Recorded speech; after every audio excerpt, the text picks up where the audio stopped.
Om Swastiastu. Perkenalkan, kami dari kelompok 2. Di sini kami akan mempresentasikan tentang wilayah NKRI Negara Kesatuan Republik Indonesia. Perkenalkan, nama saya Imade Peri dan kelompok saya terdiri dari 7 orang. Yang pertama, Komanda Disa Putra, Ibu Tugiri Harta, Igede Ardika, Niko Mangkaryani, Nilo Dewiani, dan Nilo Windy Haryantini. Di sini kami akan mempresentasikan tentang wilayah negara kesatuan Indonesia. Pembahasan yang saya bahas sekarang adalah wilayah negara kesatuan Republik Indonesia. Yang pertama, memetakan wilayah negara kesatuan Republik Indonesia, dan yang kedua, batas wilayah negara kesatuan Republik Indonesia. Yang pertama, saya akan membahas tentang memetakan wilayah negara kesatuan Republik Indonesia. Indonesia adalah negara kepulauan, ditegaskan dalam pasal 25A Undang-Undang Dasar Negara Republik Indonesia tahun 1945 yang menyatakan bahwa NKRI adalah sebuah negara kepulauan yang berciri Nusantara dengan wilayah yang batas-batasnya dan hak-haknya ditetapkan oleh undang-undang. Istilah Nusantara dipergunakan untuk menggambarkan suatu wilayah perairan dan gugusan pulau-pulau Indonesia. Kesatuan wilayah juga mencakup kesatuan politik, hukum, sosial budaya, serta pertahanan dan keamanan. Berkaitan dengan wilayah negara Indonesia, pada tanggal 13 Desember 1957, pemerintah Republik Indonesia mengeluarkan Deklarasi Juanda. Perkenalkan, saya Iko Disa Putra dari kelompok 2. Deklarasi Juanda menyatakan bahwa segala perairan di sekitar, di antara, dan yang menghubungkan pulau-pulau yang termasuk dalam daratan Republik Indonesia dengan tidak memandang luas atau lembarnya adalah bagian yang wajar dari wilayah daratan negara Republik Indonesia, dan dengan demikian merupakan bagian daripada perairan pedalaman atau perairan nasional yang berada di bawah kedaulatan Negara Kesatuan Republik Indonesia. Penentuan batas laut 12 mil yang diukur dari garis-garis yang menghubungkan titik terluar pada pulau-pulau negara Republik Indonesia akan ditentukan dengan undang-undang. Berdasarkan dari Deklarasi Juanda, Republik Indonesia menganut konsep negara kesatuan yang berciri Nusantara, diakui dalam Konsepsi Hukum Laut PBB 1982. Indonesia meratifikasi UNCLOS 1982 dengan menerbitkan Undang-Undang Nomor 17 Tahun 1985. Sejak itu, dunia internasional mengakui negara Indonesia sebagai negara kepulauan, sebagai negara kepulauan yang wilayah perairan lautnya lebih luas daripada wilayah daratannya.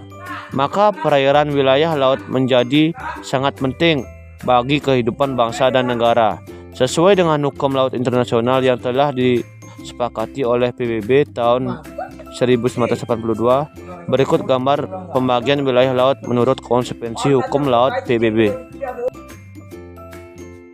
Nah, yang pertama ada wilayah laut teritorial, dan yang kedua zona ekonomi eksklusif, dan yang terakhir lautan lepas.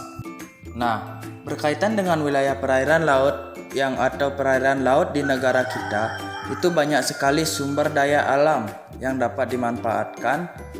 Salah satunya adalah ada hutan mangrove, batu karang, dan yang lain-lain.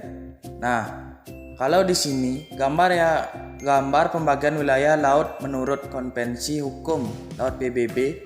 Yang pertama tadi adalah laut teritorial atau wilayah itu yang terdapat pada 12 mil laut terus kedalamannya penuh negara pantai, sedangkan zona ekonomi eksklusif yaitu berada di kedalaman 200 mil atau 350 dengan landasan benua yang jaraknya terus.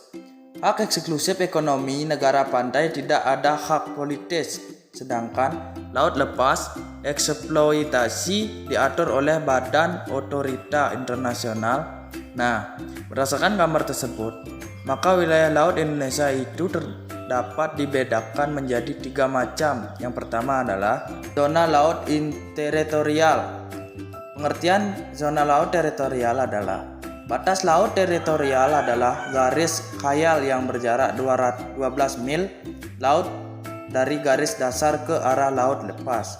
Sedangkan zona landas kontinen adalah dasar laut yang secara geografis maupun morfologi merupakan lanjutan dari sebuah kontinen atau benua. Sedangkan zona ekonomi eksklusif atau ZEE, zona ekonomi eksklusif adalah jalur laut selebar 200 mil laut ke arah laut terbuka diukur dari garis dasar. Nah, sekali lagi, bahwasannya berdasarkan gambar yang tadi, maka wilayah negara Indonesia dapat dibedakan menjadi 3 macam. Yang pertama, zona laut teritorial, yang kedua zona landas kontinen, dan yang ketiga zona ekonomi eksklusif atau ZEE. Nah, bagaimana dengan wilayah daratan Indonesia? Nah, kan tadi sudah dibahas bahwasannya berdasarkan negara Indonesia itu dapat dibagi menjadi 3 macam.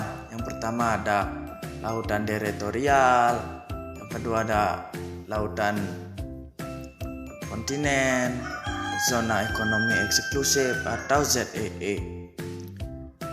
Sedangkan wilayah daratan merupakan tempat permukaan atau kediaman warga negara atau penduduk Indonesia, tempat berlangsungnya pemerintah Republik Indonesia, baik pemerintahan pusat maupun daerah. Di wilayah daratan, Indonesia mengalir ratusan sungai, hamparan ribuan hektar area hutan, persawahan, dan perkebunan. Selain itu, di atas daratan Indonesia banyak berdiri kokoh gedung-gedung lembaga pemerintahan, pusat pembelanjaan, dan permukiman-permukiman penduduk. Di bawah daratan Indonesia juga terkandung kekayaan alam yang melimpah berupa bahan tambang seperti emas, batu bara, perak tembaga, dan lainnya. Hal tersebut merupakan anugerah Tuhan yang Maha Kuasa yang harus selalu disyukuri. Selain wilayah lautan, ada daratan. Indonesia juga mempunyai kekuasaan atas wilayah udara dan wilayah ekstrateritorial.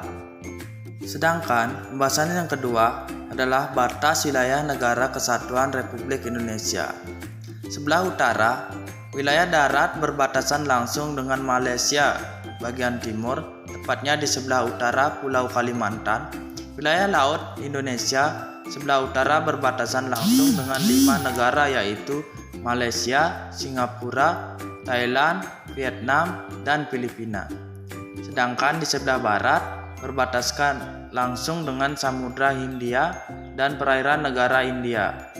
Dan sebelah timur, wilayah timur berbatasan langsung dengan daratan Papua Nugini dan perairan Samudra Pasifik. Sedangkan sebelah selatan berbatasan langsung dengan wilayah darat Timur Leste, perairan Australia dan Samudra Hindia. Dan Indonesia memiliki kekayaan sumber daya alam sangat melimpah baik di darat, laut, dan di perut bumi Indonesia. Siapa yang menguasai kekayaan alam tersebut? Pasal 33 ayat 2 dan 3 Undang-Undang Dasar Negara Republik Indonesia tahun 1945 menyertakan bahwa ayat 2 cabang-cabang produk yang penting bagi negara dan yang menguasai hajat hidup orang banyak dikuasai oleh negara. Sedangkan ayat 3, bumi dan air, kekayaan alam yang terkandung di dalamnya dikuasai oleh negara dan dipergunakan untuk sebesar-besarnya kemakmuran rakyat. Undang-Undang Dasar Negara Republik Indonesia tahun 1945 menyatakan bahwa negara mempunyai hak penguasaan atas kekayaan alam Indonesia. Oleh karena itu, maka negara mempunyai kewajiban-kewajiban sebagai berikut. Yang pertama, segala bentuk pemanfaatan atau bumi dan air Segala hasil yang didapat kekayaan alam dipergunakan untuk meningkatkan kemakmuran dan kesejahteraan masyarakat. Yang kedua, melindungi dan menjamin segala hak-hak rakyat yang terdapat di dalam atau di atas bumi, air dan sebagai kekayaan alam tertentu yang dapat dihasilkan secara langsung atau dinikmati langsung oleh rakyat.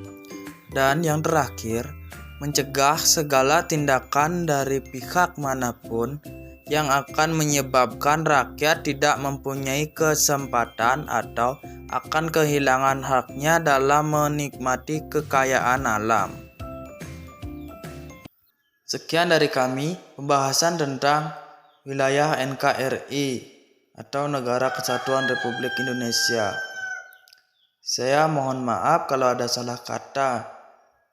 Saya akhiri dengan Parama Santi. Om Santi Santi Santi Om.